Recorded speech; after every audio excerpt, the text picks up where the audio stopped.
भारत में कपड़ा उद्योग बहुत बड़ा है और इसका देश की अर्थव्यवस्था में महत्वपूर्ण योगदान है।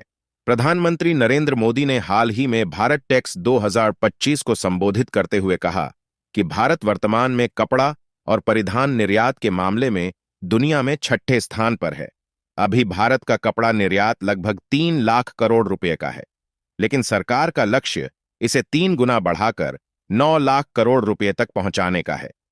प्रधानमंत्री मोदी ने इस लक्ष्य को 2030 की समय सीमा से पहले हासिल करने की उम्मीद जताई है। उन्होंने बताया कि कपड़ा उद्योग रोजगार सृजन का बहुत बड़ा क्षेत्र है और यह विनिर्माण क्षेत्र में 11% का योगदान देता है। इस उद्योग से लाखों लोगों की रोजी रोटी जुड़ी हुई है, इसलिए सरकार इस क्षेत्र को मजबूत करने के लिए कई योजनाएं लागू कर रही है। वहीं दोस्तों, पूरा अपडेट क्या है इस वीडियो में जानते हैं। उसके लिए आगे बढ़ने से पहले इस वीडियो को एक लाइक करके चैनल को सब्सक्राइब जरूर कर लीजिए, क्योंकि यह आपके लिए एक सेकंड का काम है, लेकिन इससे हमारी काफी बड़ी मदद होती है। इस साल के आम बजट में कपड़ा उद्योग के लिए कई अहम घोषणाएं की गई हैं। विशेष रूप से अतिरिक्त लंबे रेशे वाली किस्मों के कपास उत्पादन को बढ़ावा देने के लिए 5 वर्षीय कपास मिशन की शुरुआत की गई है। इसके तहत राष्ट्रीय कपास प्रौद्योगिकी मिशन के लिए 500 करोड़ रुपए आवंटित किए गए हैं। यह मिशन कपास किसानों को उच्च गुणवत्ता वाले बीज उपलब्ध कराने से लेकर बेहतर उत्पादन तकनीकों तक हर स्तर पर सहायता प्रदान करेगा। इससे कपास की उत्पादकता बढ़ेगी और भारत वैश्विक बाजार में अपनी प्रतिस्पर्धा बढ़ा सकेगा। प्रधानमंत्री मोदी ने अपने संबोधन में कपड़ा क्षेत्र के लिए बैंकिंग सहायता की जरूरत पर भी जोर दिया। उन्होंने बताया कि इस उद्योग की एक यूनिट में सिर्फ 75 करोड़ रुपए का निवेश होता है और इससे लगभग 2000 लोगों को रोजगार मिलता है। ऐसे में अगर बैंक इस क्षेत्र को अधिक कर्ज और वित्तीय सहायता प्रदान करें तो इससे नए उद्योग स्थापित करने में मदद मिलेगी, जिससे लाखों नए रोजगार के अवसर सृजित हो सकते हैं। उन्होंने कहा कि कपड़ा उद्योग छोटे और मध्यम उद्यमों के लिए भी बहुत अनुकूल है, क्योंकि इसमें अपेक्षाकृत कम निवेश की जरूरत होती है और उत्पादन जल्दी शुरू किया जा सकता है। भारत टेक्स 2025 का आयोजन 14 से 17 फरवरी तक किया गया। यह कपड़ा उद्योग का अब तक का सबसे बड़ा आयोजन था, जिसमें एक मेगा एक्सपो भी शामिल था। प्रधानमंत्री मोदी ने इस आयोजन को वैश्विक स्तर पर बढ़ती भारत की पहचान के रूप में देखा। उन्होंने कहा कि भारत टेक्स एक बड़ा अंतर्राष्ट्रीय आयोजन बनता जा रहा है, जिसमें 120 से अधिक देशों ने हिस्सा लिया। इस आयोजन का उद्देश्य भारत के कपड़ा उद्योग को वैश्विक मंच पर प्रदर्शित करना और विदेशी निवेशकों को आकर्षित करना था। इस दौरान विभिन्न देशों की कंपनियों ने भारतीय कपड़ा उत्पादों में गहरी रुचि दिखाई और व्यापारिक समझौते किए, जिससे भारतीय उद्योग को भविष्य में काफी फायदा होगा।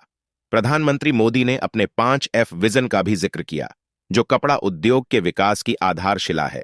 5F का मतलब है farm to fibre, fibre to factory, factory to fashion और फैशन टू फॉरेन, यानी खेत से लेकर अंतर्राष्ट्रीय बाजार तक पूरी आपूर्ति श्रृंखला को मजबूत करना। इस दृष्टिकोण के तहत सरकार कपास किसानों को समर्थन दे रही है। बुनकरों और कारीगरों को प्रशिक्षण और वित्तीय सहायता दी जा रही है। फैक्ट्रियों को आधुनिक मशीनें और तकनीक उपलब्ध कराई जा रही हैं। डिजाइनरों को नए रुझानों के साथ काम करने के अवसर दिए जा रहे हैं और निर्यात को बढ़ावा देने के लिए अंतर्राष्ट्रीय बाजार में भारत की ब्रांडिंग की जा रही है। भारत का कपड़ा उद्योग कई कारणों से बहुत महत्वपूर्ण है। यह न केवल एक ऐतिहासिक रूप से मजबूत उद्योग है, बल्कि यह देश की आर्थिक रीढ़ भी है। भारत दुनिया के प्रमुख कपास उत्पादक देशों में से एक है और यहां हथकरघा और पारंपरिक बुनाई की समृद्ध परंपरा है। भारतीय कपड़े अपनी गुणवत्ता और विविधता के लिए जाने जाते हैं। देश में रेशमी कपड़ों से लेकर खादी और आधुनिक सिंथेटिक कपड़ों तक हर तरह के वस्त्र तैयार किए जाते हैं। इस उद्योग में लाखों लोगों को प्रत्यक्ष और अप्रत्यक्ष रूप से रोजगार मिलता है। खासकर ग्रामीण इलाकों में यह लोगों के लिए आजीविका का प्रमुख साधन है। हाल के वर्षों में भारत ने तकनीकी वस्त्रों यानी टेक्निकल टेक्सटाइल्स के क्षेत्र में भी बड़ी प्रगति की है। तकनीकी वस्त्र ऐसे विशेष कपड़े होते हैं जो चिकित्सा, रक्षा, कृषि और औद्योगिक उपयोग के लिए बनाए जाते हैं।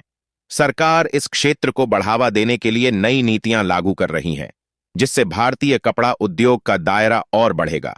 इसके अलावा सरकार पारंपरिक वस्त्र उद्योग को भी बढ़ावा दे रही है, जिससे बुनकरों और हस्तशिल्प कारीगरों को लाभ मिल रहा है। कपड़ा उद्योग को विकसित करने के लिए सरकार कई अन्य योजनाएं भी चला रही है।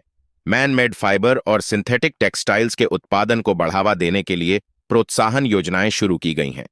कपड़ा उद्योग में निवेश को आकर्षित करने के लिए उत्पादन से जुड़ी प्रोत्साहन योजना यानी पीएलआई योजना लागू की गई है, जिससे बड़े पैमाने पर निवेश और रोजगार के अवसर पैदा हो रहे हैं।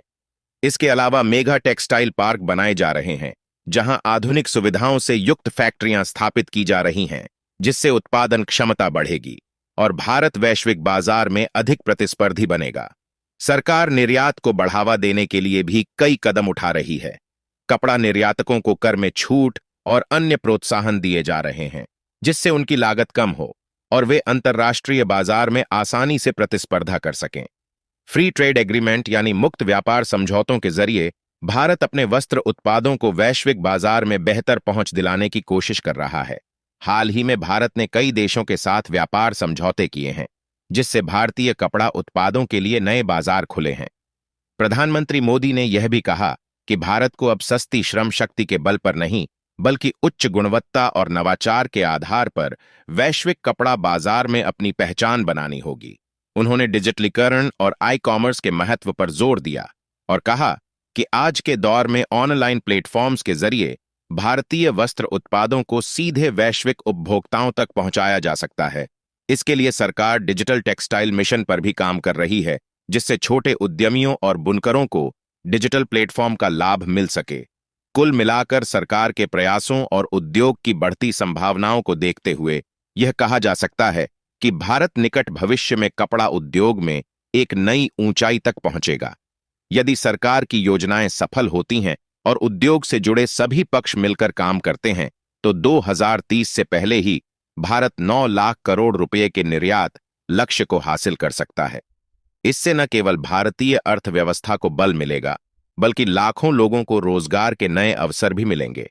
वहीं दोस्तों, अगर आप हमारी जानकारी पसंद करते हैं तो कृपया हमारे चैनल को लाइक और सब्सक्राइब करना ना भूलें, ताकि आपको हमारे अपडेट्स और नई जानकारी मिलती रहे। आपके समर्थन से हम और भी बेहतरीन कंटेंट ला सकेंगे। जय हिंद, जय भारत।